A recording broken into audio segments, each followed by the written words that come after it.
शाळेची घंटा वाजून अवघे 2च दिवस झालेले आहेत. मात्र खाजगी शाळांच्या माध्यमातून चक्क पालकांच्या खिशाला कात्री मारल्या जात असल्याचा प्रकार अकोल्याच्या मूर्तिजापूरमध्ये उघडकीस आलेला आहे. चक्क पालकांनी संताप व्यक्त केलेला आहे. खाजगी शाळांकडून चक्क पालकांची पिळवणूक केल्या जात, आर्थिक पिळवणूक केल्या जाण्याचा प्रकार समोर आलेला आहे. खाजगी शाळांमध्ये एक नवाच प्रकार पाहायला मिळत आहे, तो म्हणजे चक्क विद्यार्थ्यांना जे पाठ्यपुस्तकं घ्यायचे आहेत ते शाळेतूनच घ्यावेत अशी सक्ती करण्यात आलेली आहे. याबाबत माझ्यासोबत बोलण्याकरता आज आहेत मुख्याध्यापक संघाचे शिक्षक संघटनेचे पदाधिकारी जयदीप सोनकासकर सर माझ्यासोबत आहेत. मुख्याध्यापक सुद्धा आहेत नगर परिषद मूर्तिजापूर शाळेमध्ये. आपण त्यांच्यासोबत बातचीत करणार आहोत. सर मला सांगा, सर्वप्रथम LS मराठी न्यूज या वृत्तवाहिनीवर आपलं स्वागत आहे.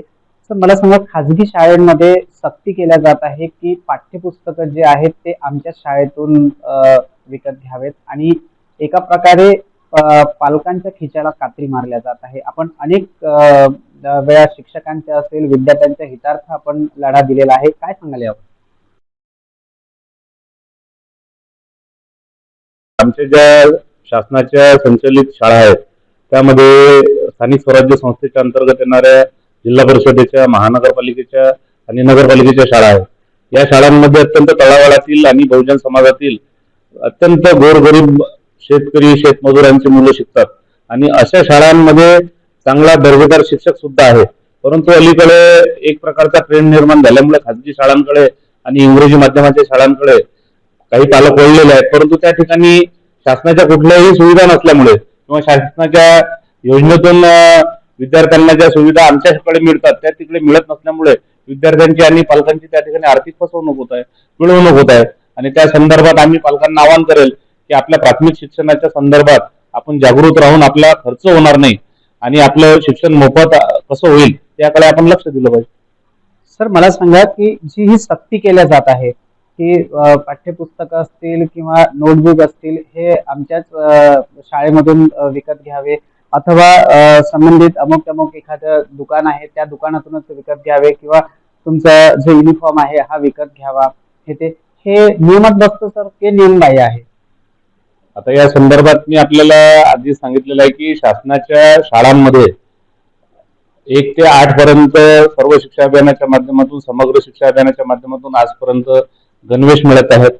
आजही शाळा सुरू होण्याच्या पहिल्या दिवशी विद्यार्थ्यांना आमच्याकडे गणवेश प्राप्त झालेले आहेत. स्काउट गाईड सारख्या विषयाचे सुद्धा आठवड्यातून 1 दिवस गणवेश धारण करण्यासाठी शासनानं तरतूद केलेली आहे. तशा प्रकारचे गणवेश मागील 2 सत्रात सुद्धा आम्हाला प्राप्त झालेले आहेत, यावर्षी सुद्धा प्राप्त होतील.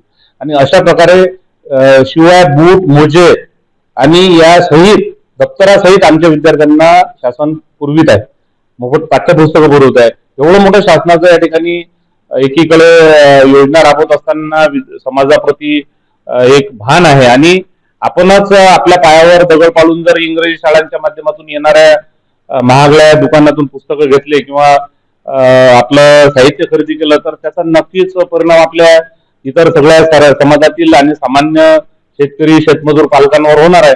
त्यामुळे मी असं आवाहन करेल की पालकांनी स्थानिक स्वराज्य संस्थांच्या शाळांमध्ये आपल्या विद्यार्थ्यांना शिकवलं पाहिजे. त्या ठिकाणी प्रशिक्षक सुद्धा तुम्हाला चांगल्या प्रकारे उपलब्ध आहेत आणि त्यांच्या ज्ञानाचा फायदा आपल्या विद्यार्थ्यांना निश्चित होईल. सर आणखीन एक या विषयातला एक शेवटचा प्रश्न विचारतो. निश्चित या रूपातून काय होईना शिक्षणाचा विद्यार्थ्यांच्या बाबतीमध्ये असेल पालकांच्या बाबतीमध्ये हे बाजारीकरण म्हणावं का सर? आता शिक्षणाचं बाजारीकरण जर आपण म्हटलं तर ते आपल्याला दिसतेच आहे. सध्याच्या परिस्थितीमध्ये कशा प्रकारचं वातावरण सगळं आपण पाहत आहोत. या ठिकाणी विद्यार्थ्यांच्या प्रायमरी एज्युकेशन पासून शिक्षणावर खर्च होत आहे. तोही ट्रेंड आणि बदललेल्या मार्केटिंग व्यवस्थेमुळे वेगवेगळ्या प्रकारचे लाखोच्या घरात प्राथमिक शिक्षणाची फी गेलेली आहे. ते पाहून आम्हाला सुद्धा दुःख वाटते की या ठिकाणी आपल्या समाजातील आर्थिक पिळवणुकीला आमचे पालक आणि विद्यार्थी बळी पडत आहेत. त्यानंतर आपण आज जर पाहिलं तर या ठिकाणी आमच्या विद्यार्थ्यांच्या मेहनतीवर नीट सारख्या परीक्षेतून पुन्हा परीक्षा झाल्यामुळे त्या ठिकाणी पाणी फिरलेलं आहे त्यांच्या याच्यावर, पुन्हा त्यांना मेहनत करावी लागली. अनेक विद्यार्थ्यांनी आत्महत्या केलेल्या आहेत. त्यानंतर आपण जर पाहिलं तर शिक्षकांवर कुठलीही जबाबदारी निश्चित केलेली नसताना शासनाने सर्वोच्च न्यायालयाच्या एका आदेशाचा दाखला घेऊन या ठिकाणी शिक्षकांना टीईटी सक्तीची केली आणि ती टीईटीची परीक्षा आता या 28 तारखेला होणार होती. ती टीईटीचे पेपर सुद्धा या ठिकाणी फुटलेले आहेत आणि शिक्षकांनी केलेली मेहनत, प्रचंड उन्हात केलेलं जनगणनेचं काम, त्यानंतर केलेली मेहनत आणि त्यानंतर परीक्षेसाठी तयार झालेलं असताना त्यांच्या सुद्धा त्या निमित्तानं परीक्षेच्या आपल्या यशस्वीतेवर पाणी फिरलेलं गेलेलं आहे. आता ती परीक्षा अनिश्चित काळासाठी पुढे ढकललेली आहे. मधात 2 मिनिटं थांबवतो तुम्हाला की आता जसं आपण तुम्ही बोललात की जनगणनेचा विषय घेतला किंवा मतदान प्रक्रिया ज्यावेळेस त्यावेळेस शिक्षकांना त्याच्यामध्ये सहभागी केलं जातं. म्हणजे मला सांगा की शिक्षकांना ज्या ज्या शासकीय विविध कामांमध्ये वापरलं जातं, त्यांचा सहभाग असतो त्याच्यामध्ये, तर याचा परिणाम हा विद्यार्थ्यांवर होतो का, त्यांच्या शैक्षणिक कार्यावर होतो का? आणि हाच एक मुद्दा घेऊन ज्या खाजगी शाळा आहेत यांच्यामध्ये विद्यार्थ्यांचं जे प्रमाण आहे खाजगी शाळांकडे वळण्याचं हे जास्त आहे असं म्हणावं. बिलकुल आपलं जे म्हणणं आहे ते अतिशय योग्य आहे. कारण आता जी 2021 ची जनगणना होणार होती ती 2025-26 ला झालेली आहे. 5 वर्ष ऑलरेडी लेट झालेली आहे, तरीही प्रचंड उन्हात त्या ठिकाणी जनगणना करण्यात आलेली आहे आणि त्या जनगणनेमध्ये आमचे अकोल्याचे योगा असोसिएशनचे सचिव स्वतः फिजिकली फिट असणारे अरविंद झोत हे हार्ट अटॅकने मृत्युमुखी पडलेले आहेत. चांदूर बाजार तालुका तील करंजगाव येथील जिल्हा अमरावती येथील प्रमोद गणोरकर नावाचे शिक्षक ते त्या ठिकाणी मृत्युमुखी पडलेले आहेत. एक आमच्या नगरपालिकेच्या शिक्षकांना कुत्र्याने चावा घेतलेला असल्यामुळे त्यांना विमानास्थ अवस्था प्राप्त झालेली आहे. अशा प्रकारच्या घटना घडलेल्या असल्यामुळे शिक्षकांच्या संघटनेच्या माध्यमातून आमचं एकच म्हणणं आहे की तुम्ही ही जनगणना या उन्हाळ्याच्या आधी नंतरही करू शकले असते आणि शिक्षकांना थोडासा त्यामध्ये दिलासा मिळाला असता. परंतु ठीक आहे, जनगणनेचं काम सुटीत शिक्षकांनी चांगल्या आनंदानं केलं. परंतु तुम्ही जर आता पाहिलं तर 30 जूनला आमच्या शाळेचा प्रवेशोत्सव आणि 29 जुलैला शिक्षकांचा SIR प्रशिक्षण घेतलेलं आहे, प्रशिक्षण झालं आणि 30 जून ते प्रत्यक्ष 1 जुलैपर्यंत एक आपल्या ऑगस्ट पर्यंत 30 जुलैपर्यंत हा प्रोग्राम SIRच्या यादीचा राबवला जाणार आहे. आणि आज माझ्या शाळेतल्या 4 शिक्षकांना आदेश आहेत SIRचे. याद्या किंवा निवडणुका जनगणना हे राष्ट्रीय कर्तव्य आम्ही मानतो, शिक्षकांमुळे ते प्रामाणिकपणे पार पडले जाते.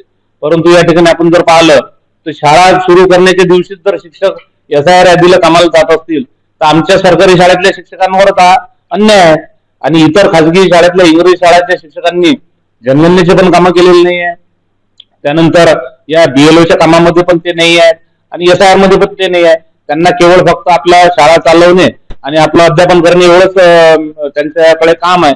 त्यामुळे साहजिकच पालकांना आमचे शिक्षक बाहेर फिरताना दिसतात, स्थानिक स्वराज्य संस्थेचे आणि इतर शिक्षक हे दिसत नाहीत. त्यामुळे असं वाटते की बा सरकारी शाळेच्या शिक्षकांना हेच बाहेरचे काम आहे, शिकवण्याचं काम नाही. त्यामुळे आमच्या शिक्षकांकडे पाहण्याचा समाजाचा दृष्टिकोन बदलत. त्यांना अतिशय खंत या गोष्टीची वाटते की पहिल्याच महिन्यात जर आम्हाला 1 महिनाभर शिक्षकांना बाहेर राहावं लागत असेल, शाळेच्या SIRचं काम करावं लागत असेल आणि शासनाचे तसे पत्र पण आलेले आहेत की मुख्याध्यापकांनी त्यांना कुठल्याही प्रकारचा अडथळा आणू नये, त्यांना विना अडथळा आपल्या SIRचं काम करू द्यावं, बाकीचं काय करावं तुम्ही तुमच्या लेवलवर सांभाळून घ्यावं, अशा प्रकारचे आम्हाला पत्र प्राप्त झालेले आहेत महसूल विभागाकडून. त्यामुळे आम्हाला मुख्याध्यापकांना आणि आमच्या स्थानिक स्वराज्य संस्थेच्या शाळा चालवताना खूप मोठी कसरत करावी लागत आहे आणि म्हणूनच यामुळे आमच्या पटसंख्येवर परिणाम झालेला आहे.